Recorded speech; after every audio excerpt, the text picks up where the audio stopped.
perkataan la yata'alam, tidak akan pernah belajar. Rujulaini, ada dua orang yang tidak akan pernah belajar.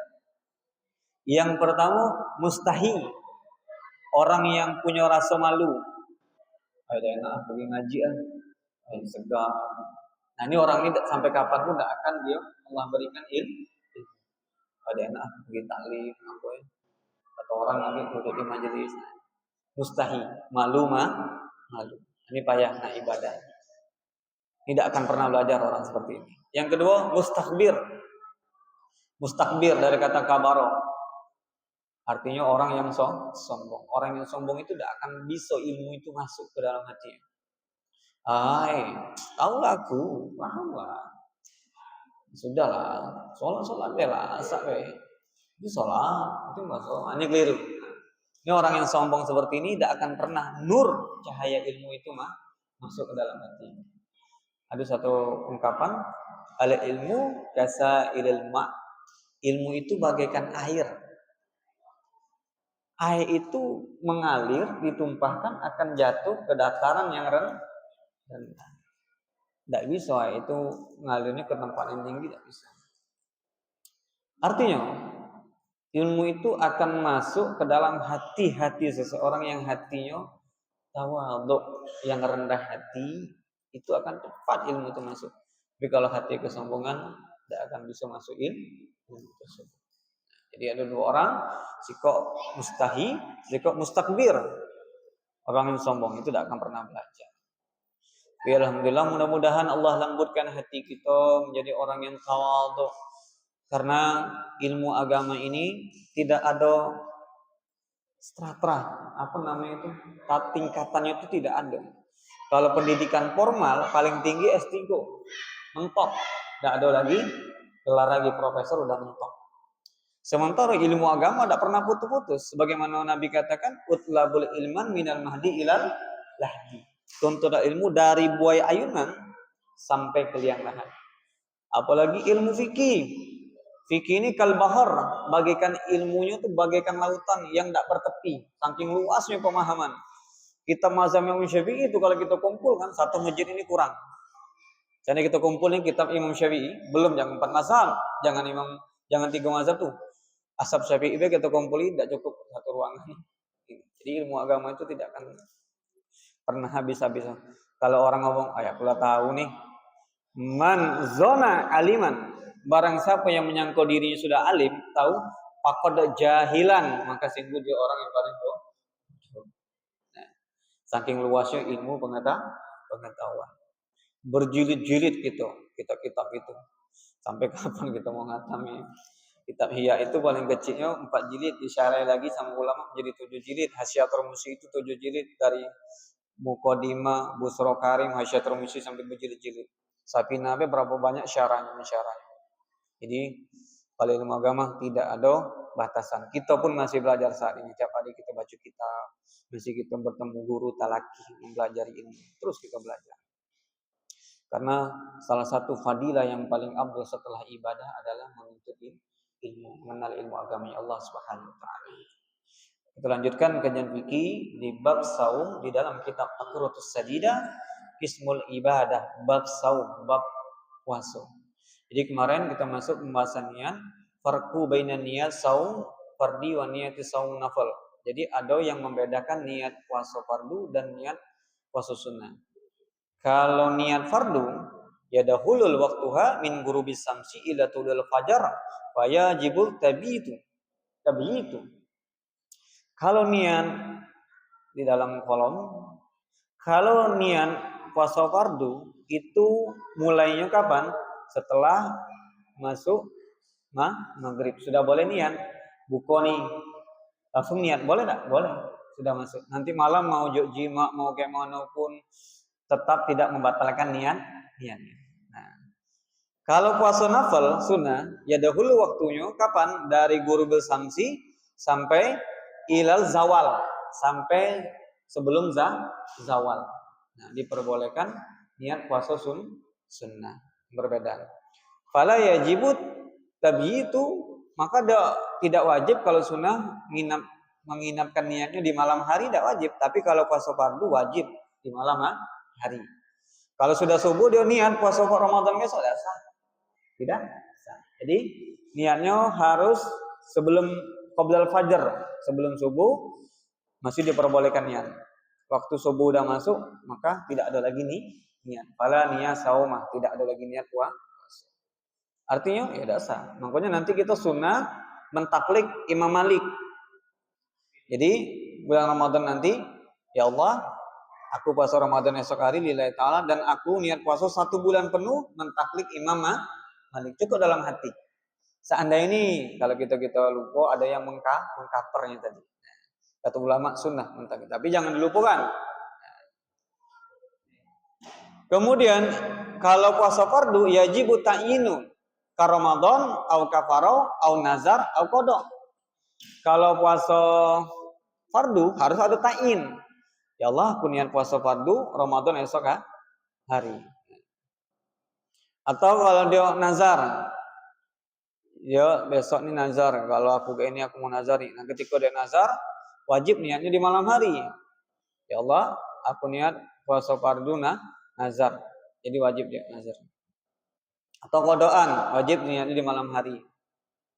Maka tidak wajib ta'in illa kana, kalau puasa sunnah la yajibul ta'inu illa kana saumu muwaqqatan ka yaumil arafah alal mu'tamad. Kalau puasa sunnah itu tidak wajib ta'in. Tidak wajib dia puasa Senin nih. Ya Allah aku niat puasa, sudah dapat pahala puasa Senin. Nah, kalau ada waktu yang tertentu kayak Arafah, wajib dia ta'in. Ya Allah, aku niat puasa Arafah. Wajib ditain ada Arafahnya. Ini pendapat yang paling utama. Kemudian kalau puasa fardu, niatul fardu la yajuzu ay jama'a baina saum fardi fi yaumil wahid. Kalau puasa fardu tidak boleh dijamak digabungkan dengan puasa fardu sama fardu tidak ketemu. Besok dia puasa Ramadan, niatnya kodok sekalian tidak boleh, tidak sah. Fardu ketemu fardu tidak boleh. Tapi berbeda sama sunnah. Ya juzul jam'u baina shaumi naflaini fa aksara bi niyatil wahid. Kalau puasa sunnah boleh dia menggabungkan beberapa puasa. Pas Arafah nih, ya Allah sengaja aku niat puasa Arafah, sekalian puasa hari Senin. Ada kodok, sekalian puasa kodok. Jadi tiga-tiganya tergabung boleh. Fardu sama sunnah diperbolehkan. Tapi kalau fardu ke fardu tidak boleh. Nah, okay. Jadi kalau puasa sunnah digabungkan dengan Senin sama Arafah sama kodok diperbolehkan. Nanti habis Ramadan kan ada namanya itu Syawal. Jadi jangan tinggalkan puasa Syawal 6 hari. Abdolnya berturut-turut mulai tanggal 2 Syawal. Nah, kalau tidak mampu masih banyak rendang, godaan masih kuat, ya sudah diseling-selingi. Cuman abdolnya mualah. Nah, atau sudah seminggu, ada katik lagi tamu sudah puasa. Barang siapa yang puasa 6 hari di bulan Syawal, maka dia dapat pahala puasa orang setahun penuh. Jadi rugi, jangan tinggalkan nanti pada Ramadan kita puasa Syawal 6 hari. Kemudian wayasihu yanwil saumin nafil ba'da tulil fajar walakin bisyartain. Diperbolehkan niat puasa sunnah setelah terbitnya matahari dengan 2 syarat. Yang pertama antakuna niat qabla zawal. Artinya niatnya harus sebelum zawal. Artinya sebelum masuk waktu zuhur masih diperbolehkan dia puasa. Hari Senin nih sudah buka lemari, duit dak kate pula, nengok dompet dak kate duit kosong, niat puasa. Ya Allah, aku niat puasa hari ini ya Allah. Hari Senin ya Allah. Kodok boleh tak? Tak bisa karena kodok harus malam.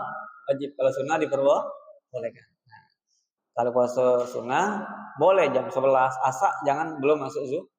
Begitu juga sholat duha, jangan keliru jam 12 kurang pun selagi sebelum zawal masih diperbolehkan sholat duha. Jam 11 lewat dikit. Yang penting jangan belum masuk zuhur masih diperbolehkan sholat duha. Yang kedua, an la yata'atta syai'an minal muftirati minal tulu'il fajr ilal waqtil niyat. Dan sebelum belum waktu masuk fajar, dia belum makan, belum minum dari terbenamnya matahari tadi, dari naiknya matahari sampai waktu zawal dia belum makan. Tidak ada makanan, dia belum makan, niat puasa diperbolehkan. Ini puasa sunnah. Jadi ada kelonggaran. Dalilnya Nabi dulu ketika Nabi buka lemari sambalnya udah kasih makanan, Nabi niat puasa. Disitulah diperbolehkan niat puasa sunnah di siang hari sebelum zawal. Akmalun niat, sempurnanya niat yaitu ayatalaffaza muhtadiran biqalbi. Sempurnanya niat melapaskan dan menghadirkan di dalam hati. Tapi yang paling wajib itu di dalam hati, melapaskan hukumnya sunnah. Contohnya niat nawaitu sauma ghadin an adai fardhi syahri ramadhana hazihi sanati lillahi ta'ala. Ini niatnya, mulutnya melapaskan, dalam hati ya Allah sengaja aku niat puasa Ramadan esok hari, cukup dalam hati. Melapaskan hukumnya sunnah. Kita nih belum niat lagi sholat tarawih, Allahu Akbar, ya belum niat puasa nih. Niat dalam hati, ya Allah, aku niat puasa Ramadan besok hari ya ta'ala. Dalam hati, jangan dilapaskan, sah dalam sholat. Masih diperbolehkan. Masalatun, ada satu masalah. Fi ayyi suratin yasihu shaumun nafal bi niyatil ba'datul fajar ma'a tanawulil syai'in minal muftiratil qabla niyat. Ada satu masalah, gambaran. Sah tak puasa sunnahnya? Dia niat setelah fajar. Akan tetapi dia sudah makan sesuatu sebelum niat. Jadi jam 7 dia makan. Dia belum niat puasa. Sah tak puasanya? Dikasih gambaran sama ulama. Syuratahu, gambarannya, iza kana min adatihi ayyasauma yauman muayyinan kal isnin aw arafa. Panasya zalika yaumul aftar ba'da zalika tazakkaru annahu yaumul isnin aw arafa fayasihu an yanwi sauma bi syarti ayyakuna qabla zawal. Contohnya gini. Apabila ada orang itu kebiasaannya puasa terus, setiap Senin dia puasa terus, tidak pernah tinggal. Kan nih ada, tapi kebiasaan. Setiap hari Senin puasa terus. Nah, atau dia puasa Eropa tidak pernah tinggal setiap tahunnya. Fanasia, kemudian dia lupa. Kemudian dia makan. Ba'da, setelah dia makan, tazakkaru annahu, dia ingat, ini hari Senin. Ini hari Senin. Atau ini hari Eropa, aku biasa puasa terus. Nah, fayasihu, maka dia boleh niat puasa. Dengan syarat itu sebelum zawal. Agak aneh ya. Tapi dengan syarat dia kebiasaan, sudah jadi ada. Setiap Senin ini tidak pernah putus sih puasa terus nih. Nah, pada suatu hari dia makan jam 7, ngopi. Soalnya hari Senin, kan aku biasa puasa. Nah, lepehkan kumur-kumur, boleh dia niat puasa sunnah. Oke, diperboleh, tapi dengan syarat dia kebiasaan. Kebiasaan. Kalau tidak pernah tidak sah, tidak sah. Jadi saking luasnya pemahaman dalam agama. Jadi rukun yang pertama di dalam Ramadan puasa adalah niat. Niat itu mulainya dari terbenamnya matahari waktu maghrib sampai sebelum fajar masih diperbolehkan niat. Dan niat itu wajibnya dalam hati dan melapaskannya hukumnya sunnah. Rukun yang puasa yang kedua adalah tarkul muftir, meninggalkan hal-hal yang membatalkan puasa, zakiran maupun ingat, muhtaron apapun kemauan sendiri ataupun jahil ma'zur. Nah, jadi ada beberapa nanti lebih rincinya nanti kita jelaskan di bab hal-hal yang membatalkan puasa. Sekarang masuk sunanus saumi Ramadan, sunnah-sunnah di dalam puasa Ramadan. Jadi masuk sunnah baru nanti yang membatalkan. Sunnah-sunnah di bulan Ramadan. Yang pertama ta'jilul fitri iza tayaqanal ghurub.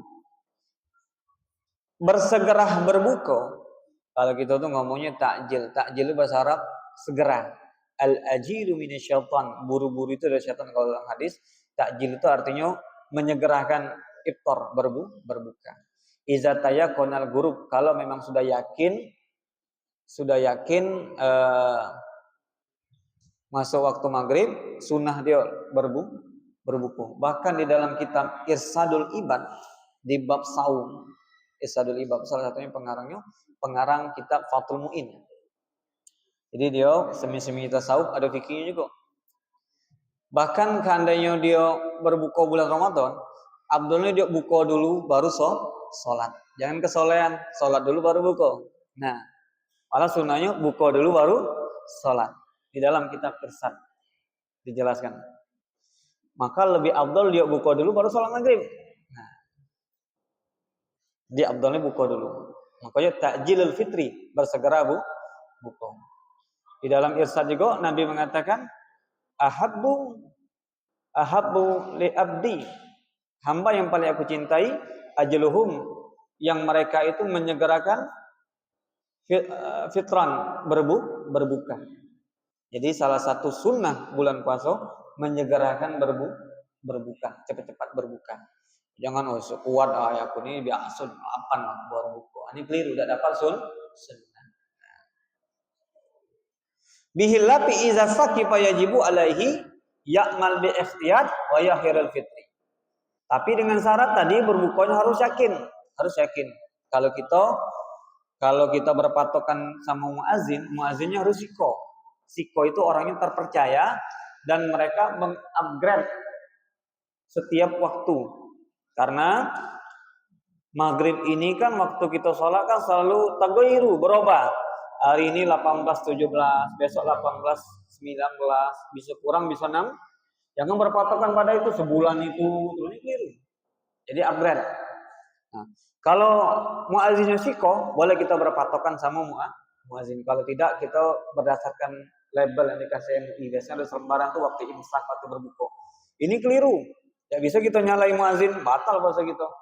Allahu Akbar, alhamdulillah. Sekali tengok waktu, nah belum buka. Muazzin ini ngeset. Nah batal puasa kita, wajib kok. Allah. Wajib kita bayar. Tidak bisa kita nyalain muazzin. Jadi muazzin juga harus selalu upgrade. Benar tak nih? Biasanya MUI kan ngeluarin nih Muara Jambi. Kalau kita berpatokan Muara Jambi bukan kota. Ya. Kalau kita Muara Jambi. Jadi di set atau aplikasi yang buat wilayahnya kita Muara Jambi Kumpe. Jangan kota, keliru. Kalau kota keliru. Buka TV TVRI Jambi. Buku alhamdulillah, tidak bisa, beda. Kita di Muara Jambi. Jadi untuk ibadah kita perlu hati-hati. Berhati-hati untuk mencari kebenaran. Kalau dia ragu, boleh dia mentahirin. Sudah buka belum ya? Sudahlah, nunggu agak lama dikit dah. Yakin dia, ini kayaknya udah buka nih, biasanya segini. Dengan keyakinan, dengan dia berusaha mencari suatu hal yang muqaranah, yang menunjukkan untuk waktu maghrib masuk, baru dia berbuka. Pada itu dia sunnah mentahirkan. Sudah agak dulu lah bukunya, tahan dulu. Untuk kehati-hatian. Nah, jadi penting nih, jangan langsung nembak. Allah, alhamdulillah. Oke, datur punya yang baca kursi. Allahu la ilaha illa, bukan Allahu Akbar. Batal masa gitu.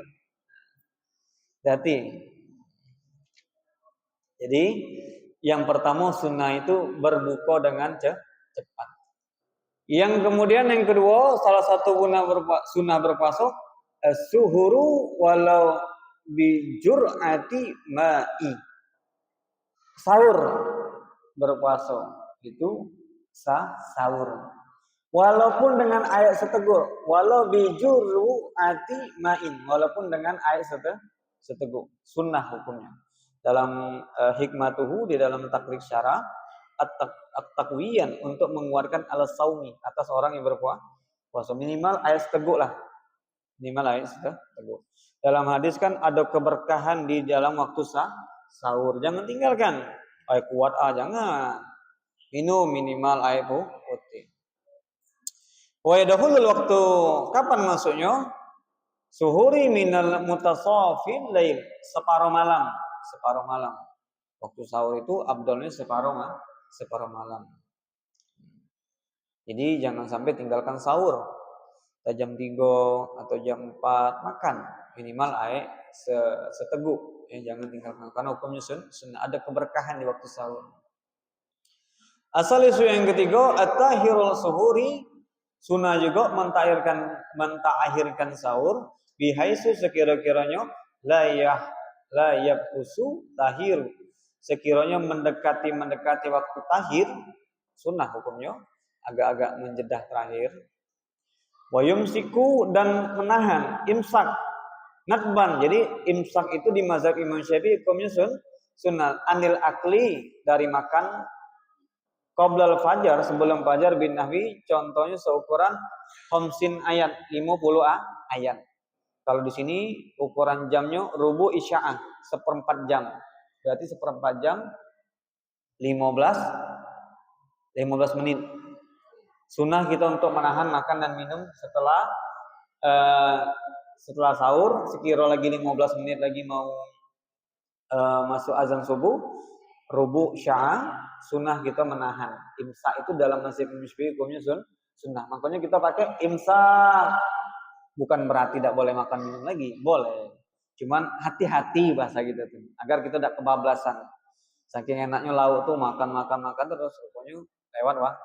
Jadi untuk kehati-hatian kita, imsaklah, menahan sekitar 15 menit lagi stop. Nah, jadi kita bisa gosok gigi, kumur-kumur, kalau pedas kita bisa minum. Kalau dekat-dekatnya kan dia itu keliru, makan pada pedas. Pas nak minum azan, kan kacau. Tidak bisa minum dia kepedasan, minum batal. Nah, ini keliru. Nah, jadi ada hikmah di dalam imsak tersebut.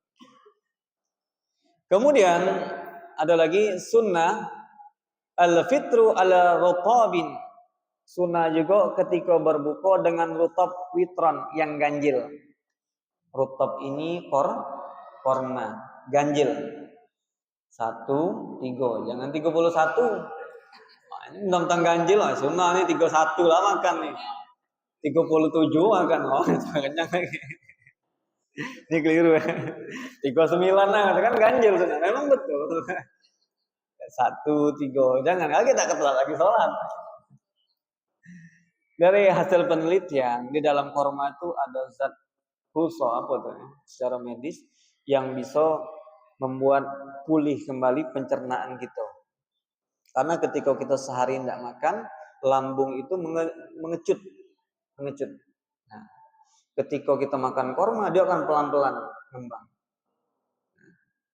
Jadi ada zat yang bisa menetralisirkan pencernaan di dalam tubuh kita. Itulah hikmah daripada kita sunnah makan korma. Kalau kita tidak, langsung nasi bungkus hajar. Ini belum ngembang, masih menciut. Sudah diisi berat-berat.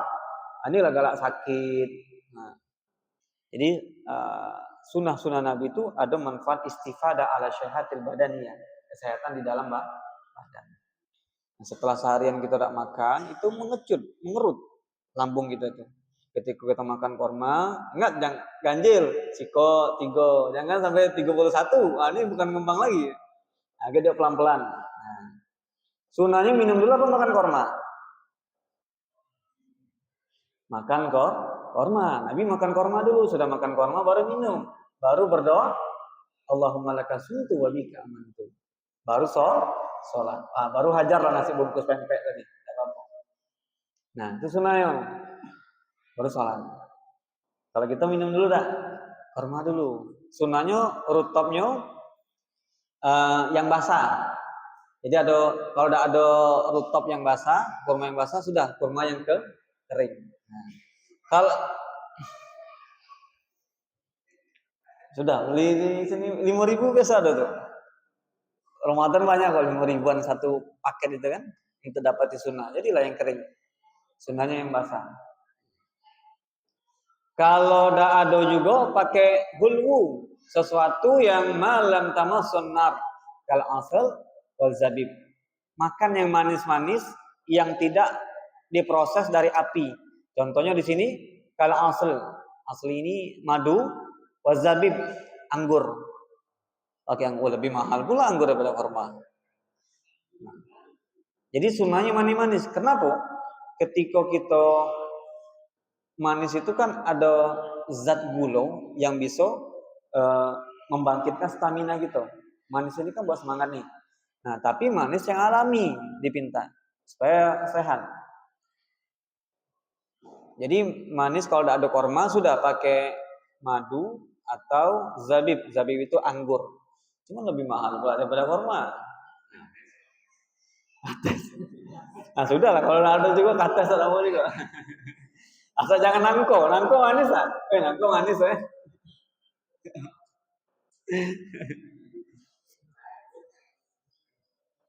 Nah kalau tidak ada juga halwa ya. Kalau tidak ada juga tadi hulhu, wahwa masathu nar. Sudah berbuka dengan manisan yang terbuat yang diproses oleh api. Sudah berarti teh manis,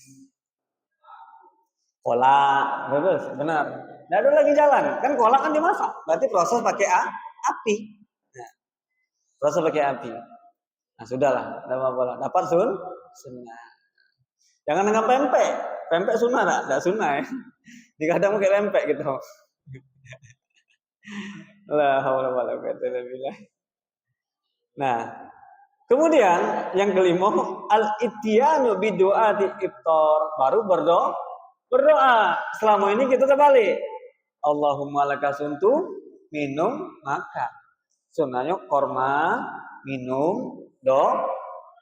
Karena Allahumma lakasuntu, ya Allah dengan inilah engkau memberikan rezeki, aku telah berbuka. Lapasnya itu aku telah. Aftartu fi'il madi, telah berlalu, aku telah berbuka. Nah, kita belum berbuka lah doa. Tapi tidak apa-apa, tidak pengaruh kok, tidak pengaruh puasa. Cuman urutannya yang benar seperti itu. Korma, ganjil, 3 we, jangan 3-3. Kenyang mula, minum, baru doa. Ini benar. Nah, 13, itu banyak. Biasanya korma itu kenyang tuh. Benar apa? 3 we udah rasanya kenyang. Korma itu beda pula. Kalau pempek 5 udah kenyang. Nah, tapi kalau korma kenyang, coba boleh tes. Itu pula. Nah, luar biasa ya. Karena yang manis-manis itu yang alami, wabil khusus yang manis alami itu lebih cepat kenyang. Kenapa kalau kita makan bakwan pempek nambu terus? Karena tidak bisa mengenyangkan kan. Tapi kalau korma yang manis itu, teh itu mengenyangkan. Susu mengenyangkan karena ada zat manisnya. Nah, baru berdoa ya, Allahumma lakasumtu wa bika amantu wa ala rizkika aftartu. Allahumma lakasumtu, ya Allah, hanya kepadamu lah aku berpuasa, wa bika amantu, dan kepadamu lah aku beriman, wa ala rizkika, dan dengan rezekimu aftartu, aku telah dengan rezekimu aku telah berbuka. Ada lagi ditambah zahabaz zoma, dan ini telah menghilangkan kehausan. Wabtilatil uruki, dan telah memenuhi daripada urat-uratku, wasabatal ajru, dan mendapatkan pahala yang mengalir insyaallah jika engkau menghendakinya. Jadi ada tambahan yang sudah, kalau mau paling dikit paling Allahumma lakasumtu wa bika amantu wa ala rizkika aftartu. Itu paling sedikit ya. Ada lagi tambahan, alhamdulillahillazi ani fasumtu warazaqani fatartu. Puji syukur bagi Allah yang telah menolongku dengan kuasaku ini, dan Engkau telah memberikan aku berbuka. Sudah yang pendek kalau udah panjang, udah mau panjangnya. Tapi ingat, korma, minum, berdoa, sholat, jangan tidur, ini keliru. Sholat maghrib. Nah, sholat maghrib dulu. Oke. Sunnah yang keenam, tatirul shaimin, ngasih orang berbuka. Ini sunnah. Makanya kalau bulan Ramadan setiap lampu merah ngasih berbuka. Pahalanya besar. Dapat pahala puasa juga. Walaupun pahala puasa dia itu kita dapat. Nah, jadi kalau ada perempuan head dia tidak puasa, mau tidak dapat pahala puasa? Kasih makan orang puasa. Beli bakwan 3, kasih cabai dikit, nah, kasih dia. Buka dia dengan bukuan kita, pahala dia dapat ke kita tanpa mengurangi pahala orang yang berpuasa. Salah satunya sunnah tabtiru shaimin, memberi orang yang berbuka puasa. Biasanya tuh di masjid itu ada nih buat jadwal pula, si bulan hari A, si bulan hari C, hari ini biasanya ada tuh ya. Nah, kalau bisa suka rela bela kage berat pula aja udah ikhlas saya lagi buntu pula udah kate namun bulan dicatat. Sudah suka rela bela. 5 fihi minal ajril kabir, karena ini pahalanya ajril kabir, pahalanya sangat besar ngasih orang puasa nih makan. Kita sudah umum lah di mana-mana banyak nih bulan Ramadan itu. Simpang lampu merah di jalan itu banyak. Inilah diamalkan karena pahalanya besar. Riwayat Imam Tirmizi ini hadis dalam hadis. Kemudian sunnah juga yang ketujuh sab'u al-iktisalu minal janabah qabla al-fajr hurujan minal hilal. Sunnah mandi janabah sebelum fajar. Mandi junub sebelum masuk waktu subuh, sunnah hukumnya. Tapi tidak ada wajib. Mandi wajib itu wajib, cuman dia puasa dalam keadaan junub sah. Cuman sunnahnya ketika masuk bulan Ramadan dia harus bagusnya dalam keadaan suci, tapi tetap sah puasanya. Hurujan minal hilab, mengeluari daripada hilapnya pendapat ulama. Walikai supaya yabda'u saumuhu tahiran, supaya dia ketika mulai puasa dalam keadaan bersuci. Jadi mandi. Adapun dia belum mandi sudah tidak apa-apa. Contoh, perempuan haid nih jam 12 malam dia sudah suci, nak mandi dingin. Ketiduran dia, tapi dia sudah niat dengan syarat, sudah niat. Tiba-tiba dia terbangun jam 6. Nah, sah tak puasanya? Sah, karena dia udah niat, cukup dia mandi dan sholatnya dikodok. Kan tinggal subuh jam 6 dari bangun. Nah, cukup dikodok. Nah. Oke, lanjut lagi. Sama nih ya, sunnah yang ke-8. Aqitisalu kulli laitin minal laili Ramadan ba'dal gurubi likai yansalta likiyami. Sunnah mandi setiap malam di bulan Ramadan ba'dal maghrib. Ba'da maghrib, bukan sebelum maghrib. Sunnah. Likai supaya yansalta lil qiyami, agar semangat untuk tarawih. Jadi sudah buko, mandi. Kenapa? Kalau kita sudah buko, perut kenyang, urat mata ditarik yang ke perut, nah, untuk ujungnya sudah malah sholat tarawih. Nah, makanya disunahkan mandi setiap malam ba'da maghrib, artinya setelah berbuka, supaya fresh tarawih enak semangat. Allahu Akbar, semangat. Nah.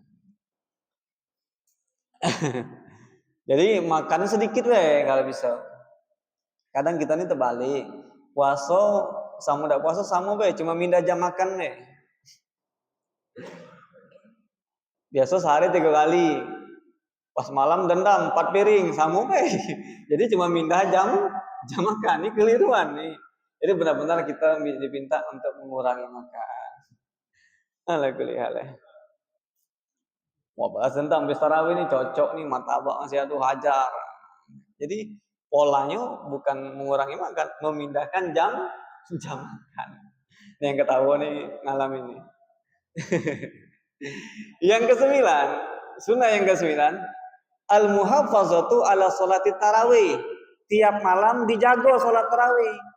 Min awalil lailatil ila akhiri, dari awal malam sampai akhir malam dijaga. Semangat.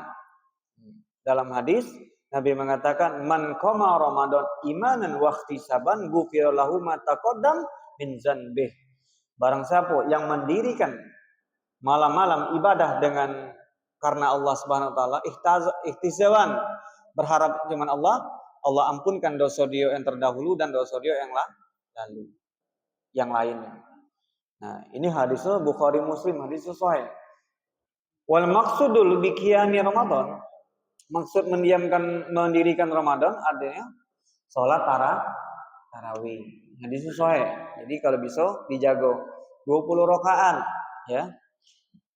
Minimal paling sedikitnya 20 rakaat. Memang tarawih paling sedikitnya 2 rakaat. Cuma dalam kitab rata-rata 3 mazhab sepakat 20 rakaat, 1 mazhab 36 rakaat. Imam Malik, Imam Hanafi, Imam Ahmad bin Hanbal, Imam Syafi'i sepakat 20 rakaat, 23 sama witir. Imam Malik yang berbeda, 36 rakaat, 39 sama witir. Imam Malik sepakat dalam kitab Ikhtilafu ala ummati, 4 mazhab, Fathul Mu'in, Muqaddimah Hadramiyah, hampir berbagai kitab mazhab Imam Syafi'i, paling sedikitnya tarawih 20 rakaat. Nah, jadi jangan tinggalkan, karena itulah kesempatan kita. Kita tidak tahu entah bulan depan atau sampai tahun depan bisa tidak tarawih. Jadi semangat. Terus pesan saya juga, kalau bisa nanti dari awal bulan Ramadan jago subuh dan isya berjamaah. Karena dalam hadis barang siapa yang sholat isya, yang sholat subuh berjamaah dapat pahala ibadah seharian, sehari semalam. Barang siapa yang sholat isyanya berjamaah dapat pahala setengah malam ibadah. Kalau subuh dan isya jamaah sehari setengah malam. Seandainya ini kita jago sampai bulan Ramadan akhir, seandainya ada malam Lailatul Qadar itu dapat jatuh pada tanggal 21 entah malam ke-23, kita dalam keadaan subuh dan isya berjamaah dapat kategori orang yang malam Lailatul Qadar. Dijago. Tidak apa-apa capek sebulan itu.